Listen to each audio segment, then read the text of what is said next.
Lord ദൈവത്തിൻ്റെ ധന്യമായ നാമം വാഴ്ത്തപ്പെടുമാറാകട്ടെ. വീണ്ടും ഒരു പ്രഭാതത്തിൽ ഒരു ശനിയാഴ്ച കൂടെ കർത്താവിൻ്റെ അഭിഷിക്തന്മാരെ കഴിഞ്ഞ ആമേൻ ദിവസങ്ങളൊക്കെ ദൈവം നമ്മെ പരിപാലിച്ചു, നമ്മെ സ്നേഹിച്ചു. എന്നാൽ ഈ മാസത്തിൻ്റെ 30-ാമത്തെ ദിവസം കടന്നു വരുവാൻ സുഖത്തിൽ ദൈവം നമുക്കൊരു അവസരം കൂടെ ഒരുക്കിയല്ലോ. അത് ഓർത്ത് ഞാൻ ദൈവത്തിന് സ്തോത്രം ചെയ്യുന്നു. പലപ്പോഴും തകർന്നു പോകും, വീണു പോകും. ആമേൻ, ഈ മാസം തികയ്ക്കുമോ എന്നൊക്കെ ചിന്തിച്ച് നാഴികയുണ്ടായിരുന്നു പ്രിയരെ. എത്രയോ പേർ നമ്മുടെ സമപ്രായക്കാർ ഹോസ്പിറ്റലായി, എത്രയോ പേർ ആക്സിഡൻറ്റിൽ കൂടെ ആമേൻ ഈ ഭൂപരപ്പിൽ നിന്ന് മാറ്റപ്പെട്ടു. ഒത്തിരി അപകടങ്ങളും കഷ്ടതകളും നിറയപ്പെട്ട ഒരു മാസം നമ്മെ വിട്ട് കടന്നുപോയി. ചില മണിക്കൂറുകൾ മാത്രം ഇനി ബാക്കിയുണ്ട്. എന്നാൽ ഒത്തിരി പകർച്ചവ്യാധികൾ കടന്നു വന്ന മാസമായിരുന്നു. ഒത്തിരി പ്രയാസങ്ങൾ നേരിട്ട ഒരു മാസമായിരുന്നു. ഞെരുക്കങ്ങളും കഷ്ടതകളും വേദനകളും ഒറ്റപ്പെടലുകളും കണ്ണുനീരുകളും ഭാരങ്ങളും നെടുവേർപ്പുകളും ഒത്തിരി വേദനയിൽ കൂടെ കടന്നുപോയ ഒരു മാസമായിരുന്നു. ചില മണിക്കൂർ കഴിയുമ്പോൾ തീരുമല്ലോ. ആമേൻ, കർത്താവ് നമ്മെ പിന്നെയും സഹായിക്കട്ടെ. ഇന്നത്തേക്കുള്ള ദൂത് കിടക്കുന്നത് 138-ാമത്തെ സങ്കീർത്തനം അതിൻ്റെ 7-ാമത്തെ വാക്യമാണ് ഇന്ന് പകൽക്കാലം വായിക്കാൻ ചിന്തിക്കുന്നത്. പ്രാർത്ഥിക്കാം. പ്രാർത്ഥനയോട് നമുക്കായിരിക്കാം. ഞാൻ കഷ്ടതയുടെ നടുവിൽ നടന്നാലും നീ എന്നെ ജീവിപ്പിക്കും. എൻ്റെ ശത്രുക്കളുടെ ക്രോധത്തിന് നേരെ നീ കൈ നീട്ടും. നിന്റെ വലം കൈ എന്നെ രക്ഷിക്കും. നിന്റെ വലം കൈ എന്നെ രക്ഷിക്കും. വളരെ അനുഗ്രഹിക്കപ്പെട്ട ഒരു സങ്കീർത്തനമാണ്. ദാവീദിൻ്റെ ഒരു സങ്കീർത്തനം എന്നാണ് ഇതിൻ്റെ തലക്കെട്ട് നമ്മൾ വായിക്കുമ്പോൾ കാണുന്നത്.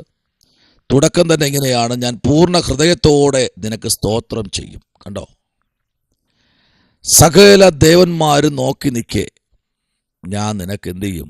കീർത്തനം ചെയ്യും. Price the Lord. അപ്പോൾ ഈ ലോകം അതിൻ്റെ മോഹങ്ങളിൽ കൂടെയൊക്കെ സഞ്ചരിച്ചു കൊണ്ടിരിക്കുന്ന നാഴിക,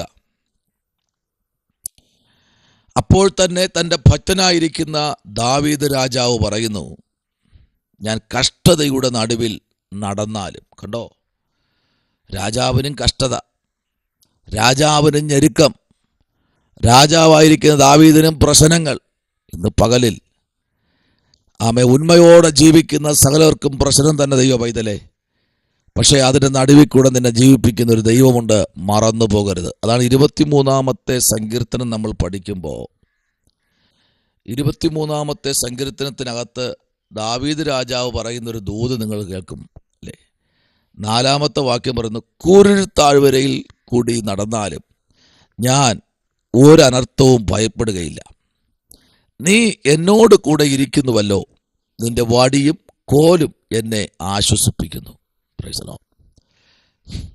അപ്പോൾ ചില കഷ്ടതകളും വേദനകളും ജീവിതത്തിൽ കടന്നു വരുമ്പോൾ അവിടെയും നീ ഉണ്ടല്ലോ ദൈവമേ.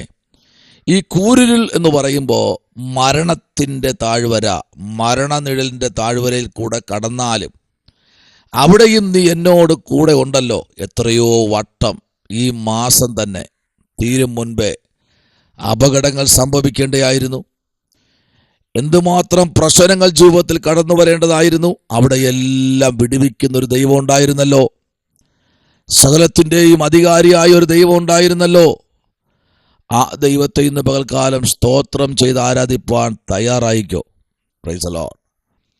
ആമേൻ. ഇവിടെ വായിക്കുന്നത്, കൂരിരുണ്ട താഴ്വരയിൽ കൂടെ നടന്നാലും ഞാൻ ഒരനർത്ഥവും ഭയപ്പെടുകയില്ല. ഒന്നും, ഇനി എന്തെല്ലാം വെല്ലുവിളികൾ വന്നാലും ഞാൻ പേടിക്കില്ല. കാരണം എന്നെ നടത്തുന്ന ഒരു ദൈവമുണ്ട്. സ്തോത്രം. എത്രയോ വട്ടം ഹോസ്പിറ്റലിലൊക്കെ അഭയം പ്രാപിക്കേണ്ട സമയമായിരുന്നു. കഷ്ടതകൾ വന്നു, ഞെരുക്കങ്ങൾ വന്നു, ഭാരങ്ങൾ വന്നു. ആമേൻ. എത്രയോ പ്രാവശ്യം ഈ മാസം എനിക്ക് സഹായിക്കാൻ ആരുമില്ലാത്ത അന്തരീക്ഷത്തിൽ കൂടെ. എന്നാൽ എല്ലാവരും ഉണ്ട്. പക്ഷെ ഒരാൾ പോലും നിന്റെ കാര്യത്തിന് ഇടപെടാൻ ഇല്ലാതിരുന്ന നാഴിക, ആരും കൈ തുറക്കാത്ത നാഴിക, എല്ലാം സ്തംഭിച്ചതുപോലെയുള്ള നാഴിക. പക്ഷെ അവിടെയും ദൈവാത്മാവെന്ന് പകൽക്കാലം വളരെ ശക്തമായി ദൈവത്തിൻ്റെ അരുളപ്പാട് അറിയിക്കുന്നു, ഞാൻ ഒരനർത്ഥവും ഭയപ്പെടുകയില്ല. Praise the Lord. ഒരനർത്ഥവും. എന്തെല്ലാം പ്രയാസങ്ങൾ വന്നാലും അവിടെയെല്ലാം എൻ്റെ കരം നിന്നോട് കൂടെ ഉണ്ട്. 71-ാമത്തെ സങ്കീർത്തനം 20-ാമത്തെ വാക്യം ഇങ്ങനെ വായിക്കുന്നു, അനവധി കഷ്ടങ്ങളും. കണ്ടോ, ഒന്നല്ല കേട്ടോ, കേട്ടോ, ഒരു ദൂത പറയുന്നേ.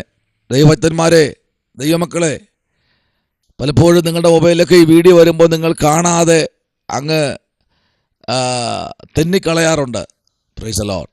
പക്ഷേ വില കൊടുക്കണം കേട്ടോ, വില കൊടുക്കുന്ന തെന്നിക്കളയരുത്.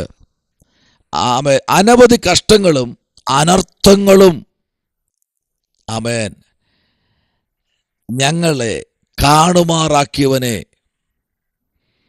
നീ ഞങ്ങളെ വീണ്ടും ജീവിപ്പിക്കും, ഭൂമിയുടെ ആഴങ്ങളിൽ നിന്നും ഞങ്ങളെ തിരികെ കയറ്റും. സ്തോത്രം. ഒന്നോ രണ്ടോ അല്ല കേട്ടോ, ഒത്തിരി പ്രയാസങ്ങളിൽ കൂടെ ഒക്കെയാണ് ഭക്തന്മാർ കടന്നു പോയിക്കൊണ്ടിരിക്കുന്നത്. സമാധാനത്തിന് സമാധാനമില്ലാതെ, സ്വസ്ഥതയ്ക്ക് സ്വസ്ഥതയില്ലാതെ, രോഗസൗഖ്യത്തിന് രോഗസൗഖ്യമില്ലാതെ, വിശപ്പിന് ഭക്ഷണമില്ലാതെ. ആമേൻ. ആയിരക്കണക്കിന് വിശുദ്ധന്മാർ ആമേൻ ആകുലതകൾ വിളിച്ചു പറയുമ്പോൾ ഇവിടെ ആമേൻ ദാവീദ് പറയുന്നു, അനവധി കഷ്ടങ്ങളും. ദൈവപൈതലേ, ഞാനും നിങ്ങളൊക്കെ നിൽക്കുന്നത് ദൈവകൃപയാൽ. ആമേൻ. കൃപയാലാണ്. സ്തോത്രം. അതിനപ്പുറം ഒന്നുമില്ല കേട്ടോ.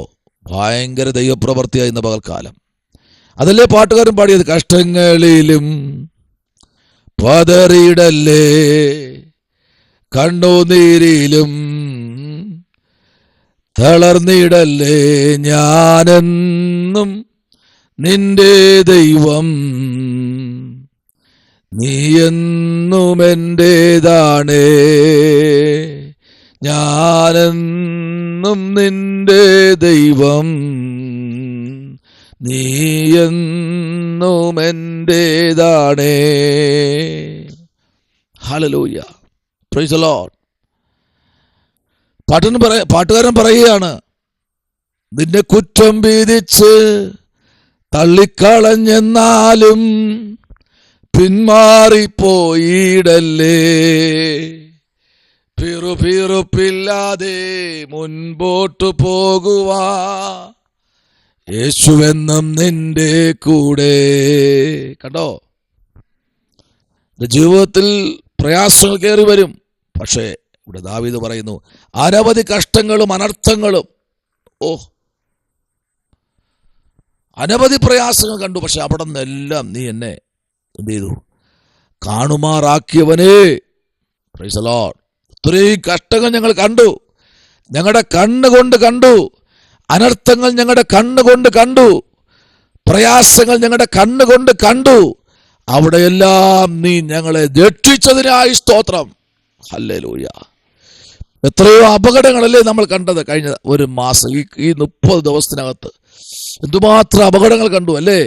നമ്മൾ കേട്ടു, നമ്മുടെ കണ്ണുകൊണ്ട് കണ്ടു. അവിടെയെല്ലാം ദൈവം നമ്മെ വിടുവിച്ചത്. അതിനായി ദൈവത്തിന് സ്തോത്രം ചെയ്യാൻ ഇന്ന് പകൽക്കാലം തയ്യാറാകാം. നമ്മുടെ കണ്ണുകളെ ദൈവത്തിൽ അടയ്ക്കാം. സ്വർഗം നമ്മെ സഹായിക്കേണ്ടതിന് പ്രാർത്ഥിക്കാം. പരിശുദ്ധനായ സ്വർഗം നല്ല പിതാവേ, അനുഗ്രഹിക്കപ്പെട്ട നല്ല പകൽവേളയ്ക്കായി സ്തോത്രം. ദൈവം ഞങ്ങളെ പിന്നെയും അനുഗ്രഹിക്കണം. ശേഷിക്കുന്ന ഒരു ദിവസം കൂടെ ഞങ്ങളുടെ മുമ്പിലുണ്ട്. ദൈവം ഞങ്ങളെ സഹായിക്കണം അപ്പ. ഹല്ലേലൂയ. ഞങ്ങളെ പരിപാലിക്കണമേ. അനവധി കഷ്ടങ്ങൾ പ്രയാസങ്ങളൊക്കെ ഞങ്ങൾ കണ്ടു. അവിടെയെല്ലാം ദൈവം ഞങ്ങൾക്ക് നല്ല ദൈവമായിരുന്നതായ സ്തോത്രം. പിന്നെയും ഞങ്ങളെ സഹായിക്കണം. യേശുവിൻ അൻപുള്ള നാമത്തിൽ തന്നെ. ആമേൻ. God bless you. ദൈവം നിങ്ങളെല്ലാവരെയും അനുഗ്രഹിക്കട്ടെ.